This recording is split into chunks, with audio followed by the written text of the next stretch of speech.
Goeiedag, ek is doodseker. Jy het gedink dat die kersseisoen al verby is. Wel, dan is jy so bietjie verkeerd. Want sien, die kersseisoen duur eintlik vanaf Kersfees tot en met Epifaniefees die 5de Januarie. Nou, hierdie jaar is die Sondag op die 4de Januarie en daarom vier ons Epifaniefees op hierdie Sondag.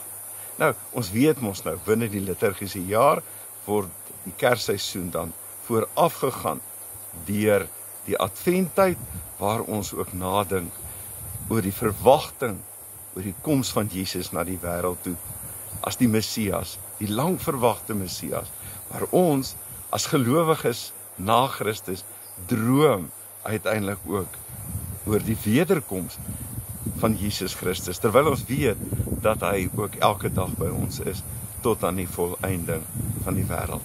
Nou ja, dit is Epifaniefees. En wat is dit?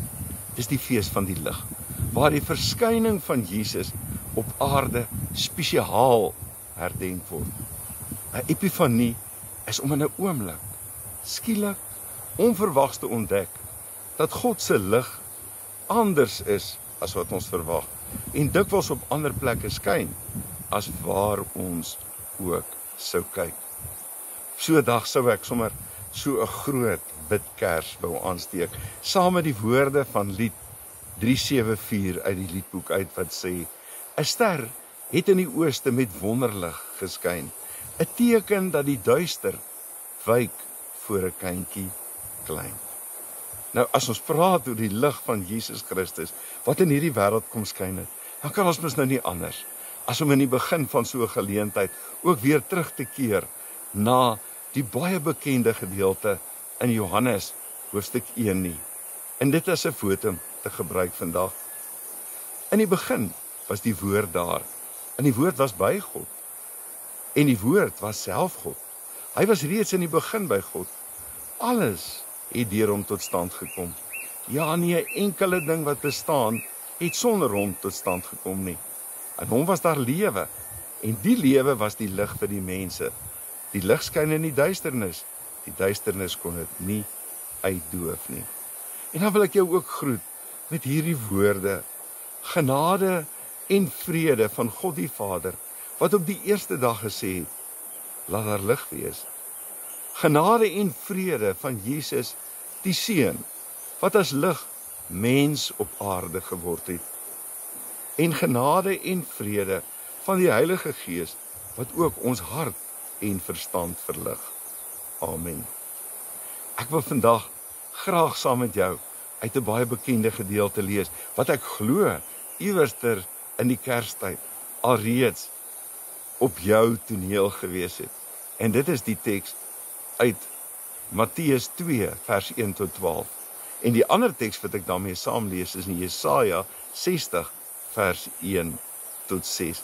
Nou, Matteus 2 vers 1 tot 12 handel natuurlik oor die sterrekykers. En dan in Jesaja 60 is daar ook daardie pragtige gedeelte oor die lig.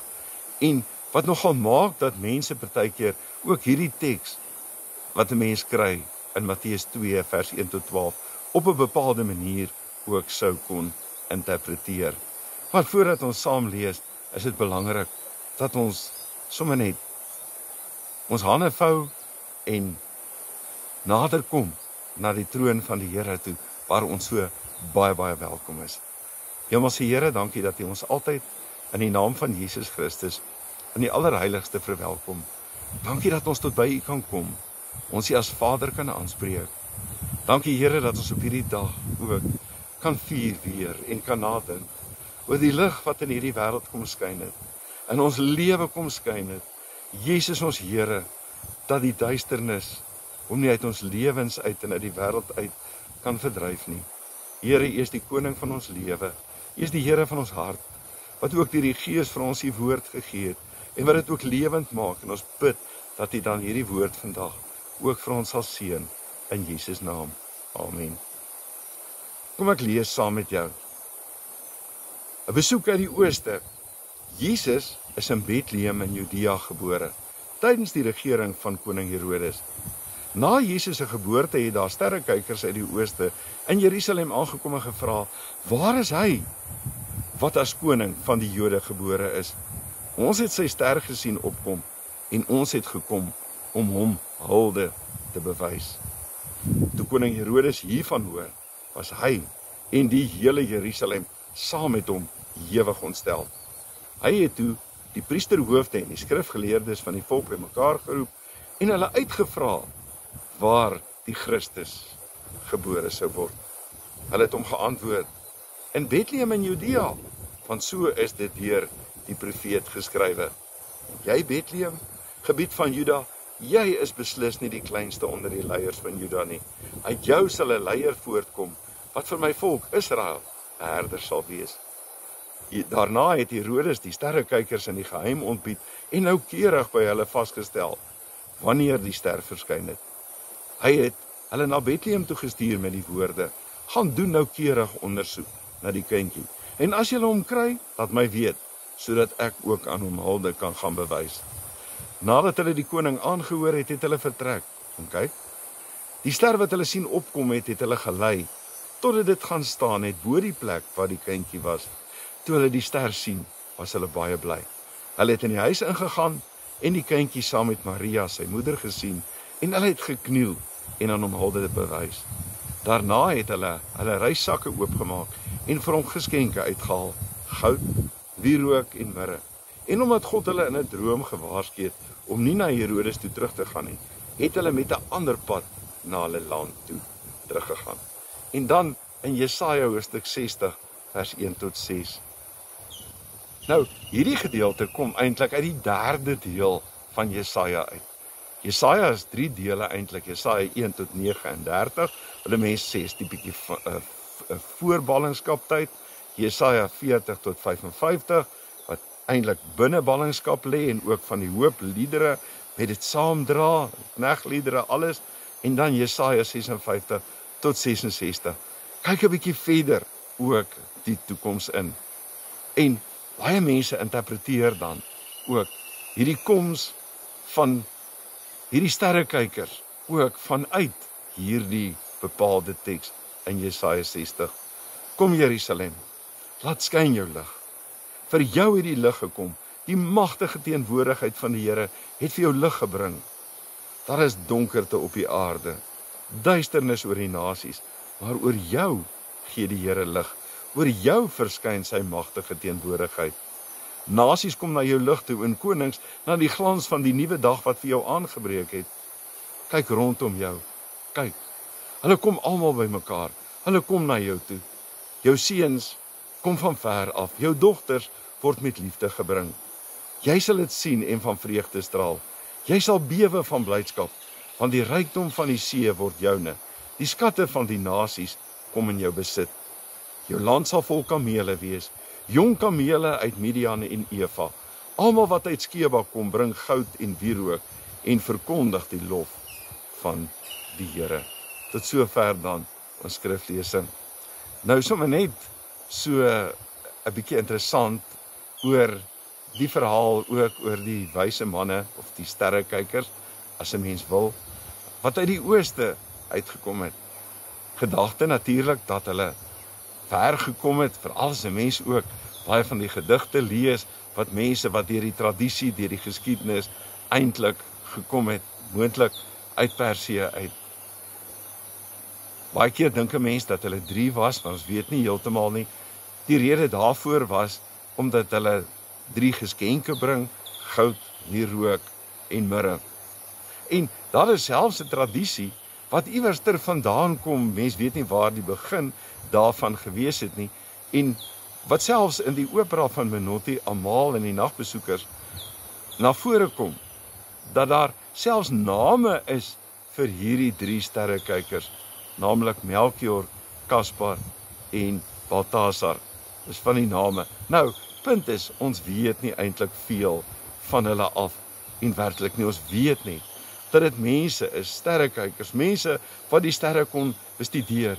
Ons weet nie of hulle regtig konings of iets was nie, maar die teks in Jesaja laat mense dan dink dat hulle selfs uiteindelik ook konings kon wees. punt is dat hierdie mense se lewens in totaal sou verander. En dat hierdie teks eintlik wil hê, vanuit hierdie lig wat in hulle lewe en wêreld geskyn het, dat ook ons lewens, dat ons reaksie baie in lyn met hulle sal wees, en dat ons lewe en wêreld dan in die lig ook anders sou wees as wat ons dit dalk tevore sou gelei het. Nou, iemand met die naam van Leonig sê die volgende oor die lig, oor Epifanie. Daar staan jy in die kombuis, om 'n oomblik asem te skep tussen een gewone ding en die volgende. Wanneer ewe skielik, onverwags, hierdie vreemde gevoel oor jou neersak, soos wyn wat deur jou are vloei. Gently flooding our veins with mysterious sweet mixture of grief and yearning. Epifanie is soms 'n helder lig wat ons verblind. Meestal 'n ligstraal deur donker wolke wat sag op ons skyn. Ons help om die lewe in 'n ander lig te kan sien. Want sien, die koms van Jesus het die hele storie kom herskryf. Het die verhaal van die wêreld uiteindelik kom herskryf. Het ons verhaal kom skryf en kom herskryf, my en jou storie kom herskryf. Die verlede, maar ook die toekoms. En dis verrassend. Anders as wat ons gedink het. Die lig skyn anders. En dan word ons harte groter. Is daar ruimte vir meer? Word die lig vermenigvuldig sodat dit nie net oor ons straal nie, maar ook deur ons. Daar's 'n pragtige gebed uit 'n Nederlandse uit 'n Nieu-Seelandse gebedeboek. Ek lees dit graag so in die Engels. Jesus, as we travel far and fast, lead our minds back to the Magi, following your star, and forward to the day when all see your shining light. Jesus, light of the world. Let your bright star stand over the place where the poor have to live. Lead our eager sages to wisdom and our rulers to reverence. O God, by the leading of a star you revealed your Son, Jesus Christ, to the Gentiles. Grant that your church may be a light to the nations, so that the whole world may come to see the splendor of your glory through Jesus Christ, our Lord. Reaksie op die lig wat kom skyn het. Kom ons kyk vir 'n oomblik oor die sterrekykers en die ander karakters se reaksie op die lig wat kom skyn het. Oor die ster wat verskyn het. Oor die ware lig wat in hierdie wêreld of na hierdie wêreld toe gekom het. Die sterrekykers sien gewoon 'n ster.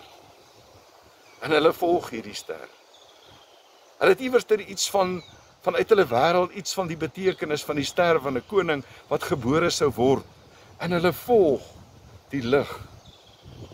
Die lig van die ster, om die lig iewers te gaan aanbid. Die lig wat vir hulle sou aantrek. Mense uit 'n vreemde land ver. Iets ook soos ons, nê? Nee. Want wanneer ons tot geloof kom, is dit nie sommer net nie. Is dit maar sommer iets wat gebeur nie. Iewers gebeur dit dat hierdie lig in ons lewe, die lig van Jesus Christus, deel van ons lewe word, dat dit in ons lewe kom skyn. Dat dit ons lig, dat dit ons kom verhelder, ons nuut kom maak, dat ons in die lig kom staan en dat ons nie meer dieselfde kan wees as wat ons vroeër is nie. Dat ons net verstaan dat hier iets anders binne is in ons lewe en in die wêreld as dit wat gewoon aards sou kon wees. So reageer hulle op die lig. So reageer ons uiteindelik ook op die lig. Wanneer die lig na ons toe kom, om eintlik ook agter die lig te wil aankom en agter die lig wil aanloop en iewerster half in ontmoeting te wees oor dit wat die lig en wie die lig uiteindelik ook sou wees. Dis hulle reaksie. En dit kan ons reaksie wees. Aan die ander kant is daar ander karakters in hierdie verhaal. Soos Herodes. Herodes, wat bedreig is deur die lig en maak, op 'n skynheilige manier maak asof hy die lig wil aanbid. Die lig wat jou in so omstandighede sou verblind.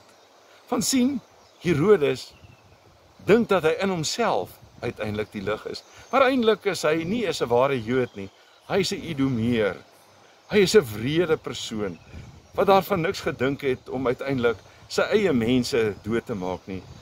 Herodes is iemand wat homself gesien het as Herodes die Grote. En ook vanuit sy bouwerke, soos die werk wat hy ook aan die tempel alles laat bou het, iets van sy grootheid wou laat skyn. Terwyl hy eintlik maar ook vir die Romeine 'n tipe van, wat 'n mens amper sê, 'n puppet koning sou gewees het. En 'n klomp mense wat uit hom sou baat, agter hom sou aantrek, soos die party van die Herodiane. Iemand vir wie hierdie koning, wat gebore sou word, waarvan hy hoor, vir hom, die ware koning van die Jode, vir hom 'n bedreiging sou wees. Want sien, hy wil op sy troon sit. Vir hom is daar niemand wat belangriker is as hy nie, as dat die wêreld, dat die omgewing deur hom geregeer word, dat hy die middelpunt van die bestaan van baie en van die mense uiteindelik ook sou kon wees. En daarom word hy bedreig. En so is dit mos maar met ons, wanneer ons in onsself so belangrik is. Wanneer ons onsself sien as iemand van wie uit lig gewoon uit sommer net sou uitstraal, ons eie lig sou kon uitstraal, dan word dit vir ons bedreigend wanneer iemand anders eintlik ons lig, die lig wat ons oor onsself het, wat nie die ware lig is nie, wanneer dit vir ons bedreig sou kon word. Wanneer ons belangrikheid op een of ander manier bedreig sou kon word, ook deur die ware lig wat sou skyn, dan is dit vir ons enigstens moeilik. En dan sou ons ook van hierdie lig ontslae wou raak, die lig wat ons dan bedreig. Dit op 'n manier wou vernietig.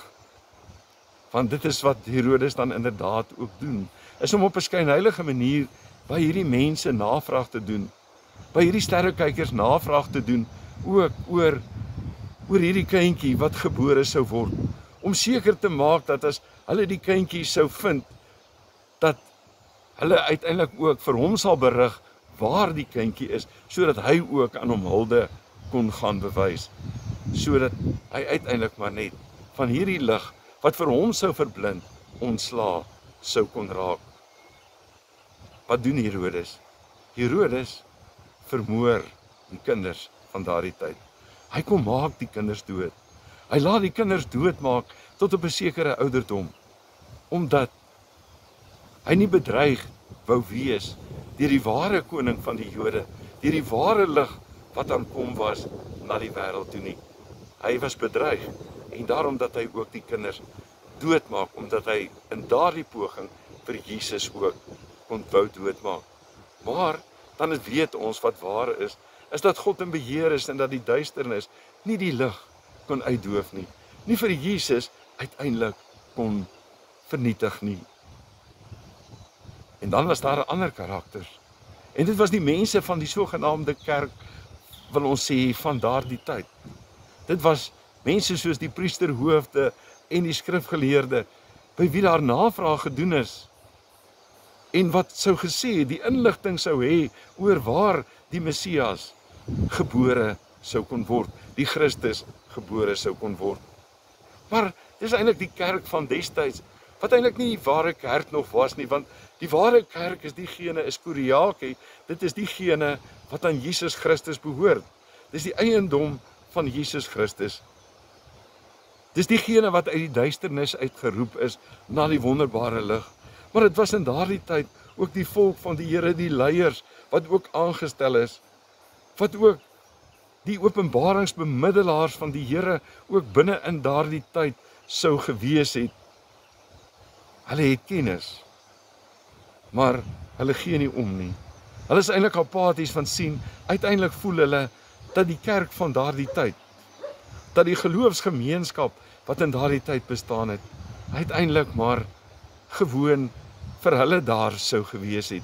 Dat hulle die belangrike mense sou wees, wat beheer gehad in daardie tyd. En op 'n manier, mense wat 'n mens amper sê, die lig, waarin jy gewoond kan raak, want dit is, soos dit baie keer by ons ook kan wees, is dat ons gewoond kan raak aan die boodskap, gewoond kan raak aan die inligting, wat ook vir ons gegee is, wat deur die jare na ons toe gekom het, gewoond is aan die Bybel, gewoond is aan die boodskap van die lig, gewoon is aan die lig in ons lewe, dat ons eintlik net daarvan kennis neem, en kennis kan gee vir ander mense, sonder dat dit werklik veranderend binne in ons eie lewe kan wees.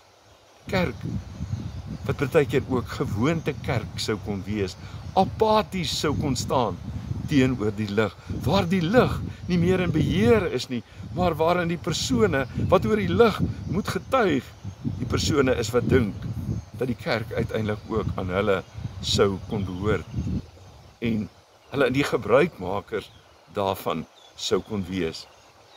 En dan wil ek teruggaan, asof in 'n toebroodjie, weer na die sterrekykers, die laatkommers, die heidene, mense wat vanuit die verte sou kom, want Matteus het sy 3 karakters, hy praat van die kleintjies, soos wat ons uiteindelik ook behoort te wees, want ons moet soos die kinders wees, wat afhanklik is, daarom dat Jesus ook sê, laat die kindertjies na my toe kom, want in hulle, aan diegene wat soos hulle is, behoort die koninkryk van die hemele. En dan die tweede karakter wat hy het, is die minderes, diegene wat swaar kry, diegene wat ly, diegene aan wie ons, oor wie ons, en vir wie ons uiteindelik 'n hart behoort te hê, en vir hulle water moet hê, en klere moet hê, en hulle moet besoek in hulle nood, in hulle siekte, in hulle gevangenskap, 'n tuiskomplek vir hulle uiteindelik moet kom wees. En dan was sy ander karakter, ook die laatkommers, die heidene, want onthou net in Matteus 28 staan daar mos ook geskrywe, gaan na al die nasies toe, maak die mense my disippels, doop hulle in die naam van die Vader en die Seun en die Heilige Gees, en leer hulle om alles te onderhou wat ek julle beveel het. En onthou, ek is by julle al die dae, tot aan die volëinding van die wêreld. Sterrekykers, die laatkommers, hulle was baie bly. Hulle was baie bly, ook wanneer hulle daar gekom het by die huis, want dit is al 'n tyd nadat Jesus ook gebore is, as hulle daar kom, want hulle is in daardie stadium in 'n huis, en wanneer hulle ook hierdie geskenke sou neersit, vir hierdie ware koning van goud, wierook en mirre. Hulle sou anders weggaan, hulle het bly gewees, hulle was bly toe hulle daar opdaag, en saam met hulle sou hulle ook die lig na die ooste toe wegneem, sodat hulle dit met hulle saamneem soontoe, die lig wat jou troos, in jou skyn, en wat jy kan saamneem. Dit is ook mos maar die verantwoordelikheid van die kerk, van my en jou. En jy is nie Jode nie, maar ons is mense, in wie se lewe die lig geskyn het, wat ook 'n verantwoordelikheid het, om hierdie lig te lewe, en seker te maak, dat hierdie lig al helderder in ons kerkgemeenskap, in ons geloofsgemeenskap, in ons gesinne, in ons land, in die wêreld, al hoe duideliker brand, totdat die volheid daarvan ook sal deurbreek, wanneer Jesus Christus ook weer terugkom na hierdie wêreld toe. Mag Epifanie fees vir jou baie spesiaal wees, en mag jy ook weer eens bewus word van hierdie lig wat kom skyn het, en veral dankbaar dat die lig ook in jou en joune se lewe ook kom skyn het, en dat jy verantwoordelik is ten opsigte van hierdie lig as ligdraer. Here, dankie dat die lig in ons kom skyn het, en dankie dat ons deur die Heilige Gees ook ligdraers kan wees elke dag. Seën ons op hierdie lewensreis, en mag u lig elke dag in ons en deur ons skyn, totdat u koninkryk in volledigheid mag kom. Amen. Die genade van ons Here Jesus Christus, en die liefde van God, en die gemeenskap van die Heilige Gees, bly met jou. Amen. Ek hoop dat jy 'n wonderlike dag het.